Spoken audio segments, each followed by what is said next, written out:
बुजुर्गान मोहतरम मिल्लत इस्लामिया के नौजवानों और पर्दानशीन ख़वातीन इस्लाम, हर किस्म की तारीफ़ किबरियाई बुज़ुर्गी उसी वहदहु ला शरीक के लायक और सज़ावार है जो मेरा और आपका तन्हा खालिक, तन्हा मालिक, तन्हा पालनहार है। दरूद व सलाम हो तमाम अंबिया अलैहिस्सलातु वस्सलाम पर, खुसूसन जनाब मुहम्मदुर रसूलुल्लाह सल्लल्लाहु अलैहि वसल्लम के ज़ात गिरामी पर, जिन्हें अल्लाह तबारक व तआला ने इस दुनिया में आखिरी पैगंबर बनाकर मबऊस किया और प्यारे नबी सल्लल्लाहु अलैहि वसल्लम जो दीन लेकर आए वो लोगों तक कमा हक़्क़हु पहुँचाया। न सिर्फ अल्लाह के नबी सल्लल्लाहु अलैहि वसल्लम ने पहुँचाया बल्कि अल्लाह तबारक व तआला की रज़ामंदी किस तरह से हासिल की जाती है, अल्लाह तबारक व तआला की बंदगी किस तरह से की जाती है, ये उम्मत को बतलाया और सिखलाया है। हाज़रीन जुमा, अल्लाह तबारक व तआला का शुक्र एहसान है कि अल्लाह तबारक व तआला ने हमें रमज़ानुल मुबारक का महीना अता किया और हम लोग 2 अशरे ख़त्म करके तीसरे अशरे में दाखिल हो चुके हैं और उसके भी कुछ अय्याम गुजर चुके हैं। तो इस मुनासबत से मुझे आज आपके सामने ये रखना है कि आखिरी अशरे में हमारा शौक़ इबादत, अल्लाह तबारक व तआला की बंदगी और अल्लाह तबारक व तआला की बंदगी में लज्जत कैसे हासिल की जाती है और शौक़ इबादत जिसे कहते हैं कि हमारे अंदर पाया जाता है, इसको आज मुझे आपके सामने वाज़ेह करना है। देखिए अल्लाह तबारक व तआला ने रमज़ानुल मुबारक का महीना तो हमने अता किया। हम लोग देख रहे हैं और सोच रहे थे कि एक महीना है और एक महीने का हम लोग सोच रहे थे और बड़े तेजी के साथ ये अय्याम गुजर गए। इसी वजह से देखिए कि अल्लाह तबारक व तआला रोज़ों का जहाँ जिक्र फरमाया, अल्लाह तबारक व तआला ने उसके बाद ये भी पैगाम दिया अय्याम मादूदात, ये जो दिन हैं रमज़ान मुबारक के, ये गिनती के चंद अय्याम हैं,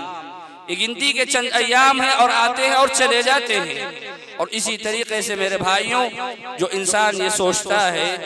कि रमज़ान मुबारक का महीना और आया और ऐसे ही जल्दी से निकल रहा है, इस तरीके का भी जिंदगी का यही मकसद होता है। जिंदगी अपनी ऐसे ही होती है कि जिनकी उम्र 60 साल 70 साल अल्लाह तबारक व तआला ने जिन्हें अता किया है, उनसे पूछकर देखो और उनको ये लगता होगा कि ऐसे ही गुजर गई है जिंदगी के चंद अय्याम गुजरे हैं। उनकी जो जिंदगी 60 साल 70 साल 80 साल जो वो लोग जिंदगी यहाँ पे गुजारे हैं, वो पीछे मुड़कर अगर देखें तो ऐसे लगता है कि चंद गिनती के अय्याम वो गुजारे हैं, लेकिन लगता नहीं कि 60 साल और 70 साल उनकी जिंदगी गुजर गई है। इस वजह से मेरे भाइयों, रमज़ान मुबारक का महीना आता है और चले जाता है, ये गिनती के चंद अय्याम हैं। अल्लाह तबारक व तआला मौका देता है कि हम लोग इसमें सुधर जाएं, अपने आप को संवारें। और इसी तरीके से देखिए कि कुफ्फार भी कल क़यामत के दिन ये कहेंगे अपनी ज़िंदगी के सिलसिले में, ये दुनिया जो उन्होंने गुजारी है यहाँ पे, ऐसा लगता है कल क़यामत के दिन वो लोग कहेंगे कि अल्लाह तबारक व तआला ने जो ज़िंदगी हमें दुनिया में अता की थी, ऐसा लगता है कि सुबह से दोपहर तक की ज़िंदगी है, और ऐसा भी है कि दोपहर से शाम तक की ज़िंदगी है। सुबह से शाम तक और इसी तरीके से दोपहर से शाम तक की जिंदगी ऐसे लगती है कि जितनी लंबी जिंदगी वो दुनिया में गुजारे हैं, कल क़यामत के दिन उनको ऐसा एहसास होगा कि बस चंद दिन गुजार कर हम लोग आए हैं। तो इस वजह से ये पैगाम हम लोगों को मिलता है कि अल्लाह तबारक व तआला ने जिस तरीके से कहा कि अय्याम मादूदात, ये जो दिन हैं रोजे के, ये रमज़ान मुबारक के महीने के, ये आते हैं और ऐसे ही तेजी के साथ निकल जाते हैं। एक मोमिन बंदा ऐसा होता है कि उनकी तैयारी कैसे की जाए, उनके अंदर इबादतें कैसी की जाए, ये बंदा मोमिन के अंदर एक फिक्र लायक होती है और उसको कार आमद बनाने के लिए जो कुछ वो कोशिश करता है, करने की कोशिश किया करता है। तो इस वजह से मेरे भाइयों, पहला तो ये है कि जो हम लोग अय्याम बाकी हैं उनको गनीमत जानकर जिंदगी गुजारने की कोशिश करें। हम लोग ये 12 हदीस सुनते हैं कि जब कभी रमज़ान मुबारक का महीना आता है और आखिरी अशरा जब शुरू होता है, आपके सामने हदीस सुनाई जाती है। अल्लाह के नबी सल्लल्लाहु अलैहि वसल्लम की हदीस है, इज़ा दख़ल अल-अश्र अल-अवाखिर शद्द मिज़रह व अहया लैलह व अयक़ज़ अहलह। ये अल्लाह के नबी सल्लल्लाहु अलैहि वसल्लम जब आखिरी अशरे में दाखिल होते, शद्द मिज़रह, अपनी कमर कस लेते, व अयक़ज़ व अहया लैलह, और इसी तरीके से अपने अहलो अयाल को जगाते थे, अपने अहलो अयाल को जगाते। व अयक़ज़ अहलहु व अहया लैलह, यानी रातों को जागने और उसमें इबादतें करने की अपने जो अहलो अयाल होते थे उनको तलकीन किया करते थे। देखिए रिवायत हमें मिला करती हैं कि अल्लाह के नबी सल्लल्लाहु अलैहि वसल्लम रात में खास तौर पे जब आखिरी अशरा दाखिल हो जाता, उस वक्त जो है हज़रत फ़ातिमा रज़ी अल्लाह अन्हा और इसी तरीके से हज़रत अली रज़ी अल्लाह अन्हु के हुजरे में दाखिल होते, उनके घर तशरीफ लेकर जाते और देखते कि क्या इबादत कर रहे हैं, उनका एहतसाब करते। अगर सो रहे होते तो उनको उठाते और कहते कि इबादत करो। इससे अंदाजा लगाओ मेरे भाइयों, जो वालिदैन हैं उनकी ये जिम्मेदारी बनती है। चाहे आपका बच्चा जो है, आपका बेटा जो है शादीशुदा हो जाए, लेकिन आपकी ये जिम्मेदारी बनती है कि जैसे ही आखिरी अशरा दाखिल हो जाए कि आप देखें कि अपने बच्चे किस तरीके की इबादत कर रहे हैं, अपने नौजवान तबका किस तरीके का इबादत कर रहा है। ये वालिदैन की जिम्मेदारी बनती है कि वो जाकर अपने बच्चों का एहतसाब करें और उनको जो है वो अयक़ज़ अहलह। इसी वजह से अल्लाह के नबी सल्लल्लाहु अलैहि वसल्लम अपने अहलो अयाल की जो है बाकायदा तौर पर उनकी खबर लिया करते कि वो इस तरीके की इबादत कर रहे हैं। और मेरे भाइयों, आज हम लोग वो अहया लैला जिसे कहते हैं कि अल्लाह के नबी सल्लल्लाहु अलैहि वसल्लम रात को जागा करते थे, इसका मफहूम हम लोग गलत अंदाज से लेते हैं। अल्लाह के नबी सल्लल्लाहु अलैहि वसल्लम रात इस वजह से जागते थे कि अल्लाह तबारक व तआला की इबादत करें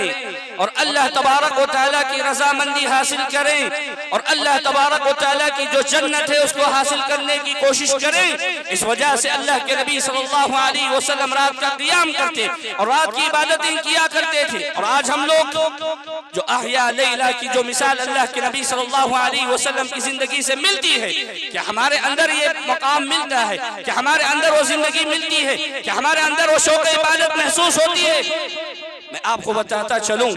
देखिए अल्लाह के नबी सल्लल्लाहु अलैहि वसल्लम की वो मशहूर और मारूफ हदीस कि अल्लाह के नबी सल्लल्लाहु अलैहि वसल्लम का शौक़ इबादत देखिए कि अल्लाह के नबी सल्लल्लाहु अलैहि वसल्लम रमज़ान हो या गैर रमज़ान, अल्लाह के नबी सल्लल्लाहु अलैहि वसल्लम तहज्जुद के पाबंद थे। हम लोग जानते हैं कि अल्लाह के नबी सल्लल्लाहु अलैहि वसल्लम तहज्जुद के पाबंद थे। एक मरतबा का वाक़या है कि एक सहाबी रात में जब उठे, उठकर जो है मस्जिद नबवी तशरीफ ले गए, जाकर देखा कि अल्लाह के नबी सल्लल्लाहु अलैहि वसल्लम, ये उस वक्त का वाक़या है बात का जब अल्लाह तबारक व तआला ने जो है या अय्युहल मुज़्ज़म्मिल उमिल लैला इल्ला क़लीला निस्फ़हु अव इंक़ुस मिन्हु क़लीला, अल्लाह तबारक व तआला ने प्यारे नबी सल्लल्लाहु अलैहि वसल्लम को ये ज़रूरी करार दिया कि आप अपनी ज़िंदगी में जो है बाकायदा तौर पर तहज्जुद का पाबंद बने, तहज्जुद के पाबंद बने। जब आयत अल्लाह तबारक व तआला ने प्यारे नबी सल्लल्लाहु अलैहि वसल्लम पर उतारी तो शौक़ इबादत देखिए कि प्यारे नबी सल्लल्लाहु अलैहि वसल्लम का कि जब कभी मौका मिलता अल्लाह के नबी सल्लल्लाहु अलैहि वसल्लम तहज्जुद के पाबंद होते थे। ये गैर रमज़ान की बात कर रहा हूँ मेरे भाई, ये गैर रमज़ान की बात है कि अल्लाह के नबी सल्लल्लाहु अलैहि वसल्लम तहज्जुद की नमाज कैसे पढ़ते थे, तहज्जुद की नमाज कैसे पढ़ते थे। सोचो, इस हदीस से आप अंदाजा लगा लो, अल्लाह के नबी सल्लल्लाहु अलैहि वसल्लम मस्जिद नबवी में नमाज पढ़ रहे होते, एक सहाबी दाखिल होते हैं और देखते हैं कि अल्लाह के नबी सल्लल्लाहु अलैहि वसल्लम नमाज पढ़ रहे हैं, जाकर जो है उनके साथ शामिल हो जाते हैं कि मैं भी जो है तहज्जुद पढ़ना है, अल्लाह के नबी सल्लल्लाहु अलैहि वसल्लम पढ़ रहे हैं तो मैं भी साथ में पढ़ लूँगा। जाकर खड़े हो जाते हैं और देखते हैं कि अल्लाह के नबी सल्लल्लाहु अलैहि वसल्लम सूरतुल बकरा की तिलावत कर रहे हैं, सूरतुल बकरा की तिलावत कर रहे हैं। सहाबी रसूल फरमाते हैं कि अल्लाह के नबी सल्लल्लाहु अलैहि वसल्लम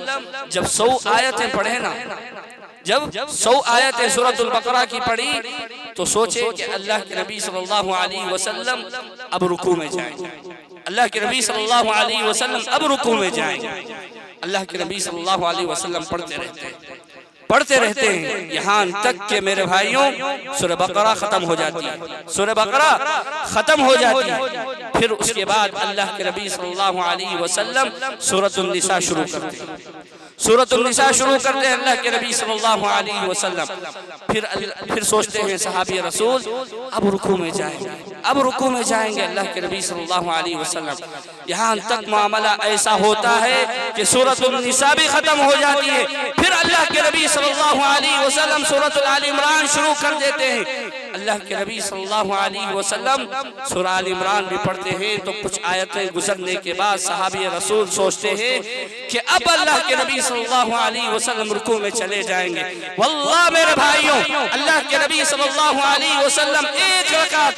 एक रकात में देखिए कि अल्लाह के नबी सल्लल्लाहु अलैहि वसल्लम तीन सूरतें खत्म कर रहे हैं, सूरतुल बकरा, सूरतुन निसा, सूरतुल आल इमरान। आप कुरान उठाकर देख लो, ये पूरी सूरतें जो है 5 पारे होते हैं, 5 पारे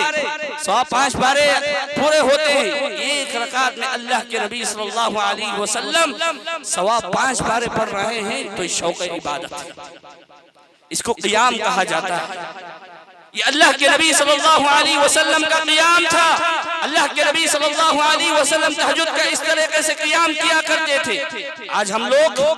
के तरावी की नमाज जो रमजान मुबारक में हम लोग पढ़ते हैं, जिंदगी में तो कभी मयस्सर नहीं होती। अल्लाह तबारक व तआला जिन्हें तौफीक देता है वो अलग बात है। बाज़ बंदे ऐसे होते हैं बाकायदा तौर पर बाकायदा माशाअल्लाह जो तहज्जुद के पाबंद होते हैं, लेकिन अक्सर मुसलमान ऐसे होते हैं मेरे भाइयों जो तरावी की नमाज सिर्फ उन्हें जो तहज्जुद की नमाज होती है सिर्फ और सिर्फ रमजान में उनको मयस्सर होती है, सिर्फ और सिर्फ रमजान में मयस्सर होती है। और जो लोग ये सोच कर तरावी की नमाज छोड़ते हैं मेरे भाइयों कि नफिल नमाज है, देखो अल्लाह के नबी सल्लल्लाहु अलैहि वसल्लम कैसी इबादत करते थे। सिर्फ जबान से कहना नहीं होता, अल्लाह के नबी सल्लल्लाहु अलैहि वसल्लम जो है जबान से अगर कहते और अमल नहीं करते, सहाबा इकराम के ऊपर कभी भी असरअंदाज नहीं होते थे, कभी भी असरअंदाज नहीं होते थे। इसी वजह से देखिए कि आप जितनी मिसालें देख लीजिए अल्लाह के नबी सल्लल्लाहु अलैहि वसल्लम की जिंदगी में उठाकर जो भी हुक्म देते अल्लाह के नबी सल्लल्लाहु अलैहि वसल्लम उस पर पहले अमल करते, और जिससे सहाबा इकराम जो है मुस्तफीद होते और उससे जो है बाकायदा तौर पर जो है अपने आप को उस तरीके का अमल करने के शौक में आते और उस तरीके का अमल करने की कोशिश करते थे। मेरे भाइयों इस हदीस से आप अंदाजा लगा लो कि अल्लाह के नबी सल्लल्लाहु अलैहि वसल्लम गैर रमजान में इस तरीके की इबादत कर रहे थे, तो रमजान में अल्लाह के नबी सल्लल्लाहु अलैहि वसल्लम कैसी इबादत नहीं करते थे, अल्लाह के नबी सल्लल्लाहु अलैहि वसल्लम कैसी इबादत नहीं करते थे। तो इस वजह से मेरे भाइयों अपनी जिंदगी का एहतिसाब करने की जरूरत है। हम लोग जो है सिर्फ अपने आप को बातें करना, लोगों को बतलाना कि मैंने फलां काम किया, मैंने इतना बड़ा फलां काम किया। अल्लाह के नबी सल्लल्लाहु अलैहि वसल्लम की जिंदगी से आप असबाक ही मिलते हैं कि अल्लाह के नबी सल्लल्लाहु अलैहि वसल्लम अमल करते तो भी छुप कर किया करते थे और किसी को दिखावे में नहीं किया करते। तो इस वजह से आप देख लो कि हमारी जिंदगी में क्या हमारी इबादतों में शौक उस तरीके का है, हमारी फर्ज नमाजें नमाजों की तरह से नहीं हो रही है मेरे भाई। नफिल नमाज तो दूर की बात है, आप हमारी फर्ज नमाजों का एहतिसाब कर लो, फजर की नमाज हो, इशा की नमाज हो, इतने दुनिया में मस्त हो चुके हैं कि हमारे आखिरत की फिक्र हमें लायक नहीं है मेरे भाई, हमें आखिरत की फिक्र नहीं है लायक हो रही है। इतनी इबादतें करने के बावजूद भी सोचो अल्लाह के नबी सल्लल्लाहु अलैहि वसल्लम के अगले पिछले सारे गुनाह माफ। अल्लाह के नबी सल्लल्लाहु अलैहि वसल्लम से सहाबा इकराम कहा करते कि अल्लाह के नबी आपके तो अगले पिछले सारे गुनाह माफ, फिर भी आप इतनी इबादतें कर रहे हैं। अफला कून अब्दन शकूरा, कि अल्लाह के नबी सल्लल्लाहु अलैहि वसल्लम ने फरमाया कि मैं अल्लाह तबारक व तआला का शुक्रगुजार बंदा ना बनूं। इस हदीस से पैगाम क्या मिलता है मेरे भाई कि हमें शौक इबादत होना चाहिए, अल्लाह तबारक व तआला की बंदगी, अल्लाह तबारक व तआला की रजामंदी हासिल करने के लिए और अल्लाह तबारक व तआला की जन्नत जो हमें खोई हुई जन्नत है उसको हासिल करने के लिए हम लोग शौक इबादत में आगे बढ़ना चाहिए। और आखिरी अशरे में जो है ये इबादत में हमारा लज्जत और इबादतों में आगे बढ़ना और हमारे दिल में शौक पैदा होना एक मोमिन बंदे की सिफत होती है। और इसी तरीके से मेरे भाइयों हम लोग जिन अय्याम से गुजर चुके खुद एहतिसाबी करने की जरूरत कि हम लोग जो अय्याम गुजार चुके कि 20 दिन और इसी तरीके 24 दिन जो गुजर चुके, अगर हमारे अय्याम अच्छे तरीके से गुजरे हैं, इबादतों में अगर गुजरे हैं, फलिल्लाहिल हम्दु वल मिन्ना, अल्लाह तबारक व तआला की जानिब से एक नेमत है, अल्लाह तबारक व तआला की जानिब से एक बड़ी अल्लाह तबारक व तआला की तौफीक है। हम लोग इबादतें किए हैं और अच्छी इबादतें करने की कोशिश किया करें। और अगर कोई मुसलमान ऐसे हैं कि अभी भी उनको तौफीक नहीं मिली, अभी भी उनको तौफीक नहीं मिली, अभी भी चंद अय्याम बाकी, अभी भी चंद अय्याम बाकी हैं। आप ये यहाँ से ठान कर उठिए, ये खुद एतमादी पैदा करके उठिए, अपने अंदर भरोसा कीजिए कि अल्लाह तबारक व तआला ने और मौका हमें दिया है कि हम अपनी मग़फ़िरत किसी न किसी तरीके से कर लें, हम अपनी किसी न किसी तरीके से अपनी मग़फ़िरत कर लें। और इसी तरीके से जो इबादतों का शौक होता है इन आखिरी अय्याम में जो बचे कुछ चंद अय्याम बाकी हैं उनमें बेहतरीन इबादत करके जन्नत हासिल करने की कोशिश करें। और अगर मेरे भाइयों वही गफलत की नींद सोते रहें और वही गफलत का शिकार रहें, उससे बड़ा बदबख्त इंसान नहीं हो सकता है, उससे बड़ा बदबख्त इंसान नहीं हो सकता है। तो कामयाब ताजिर की मिसाल यही दी जाती है कि इंसान अगर तिजारत कर रहा है, इंसान अगर तिजारत कर रहा है, कामयाब ताजिर वही होता है कि महीने में और इसी तरीके से दिन में जो उसको कमाई हुई है उसकी हिसाब करना चाहिए कि मुझे कितना नफा हुआ है, कितना नुकसान है। ये हम लोग दुनियावी मामले में सोचते हैं मेरे भाई। एक इंसान तिजारत कर रहा है,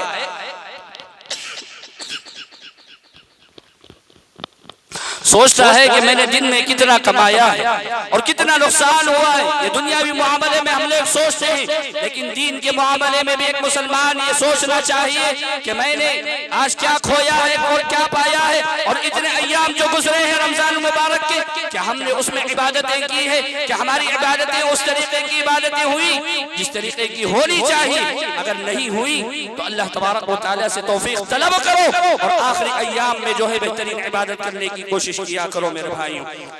और इसी तरीके से और इन अमाल कबूलियत की फिक्र करना सबसे बड़ी अलामत होती है। सहाबा किराम और सलफ सालिहीन की जिंदगियां देखो कि जब रमजान मुबारक आने से पहले जो है अल्लाह तबारक व तआला से दुआ करते कि अल्लाह तबारक व तआला हमें रमजान मुबारक का महीना नसीब करे। दुआ करते, जब नसीब हो जाता जमकर और खूब इबादत करते, खूब इबादत करते। हमारी जिस तरीके की इबादतें तसव्वुर नहीं किया जाता मेरे भाई,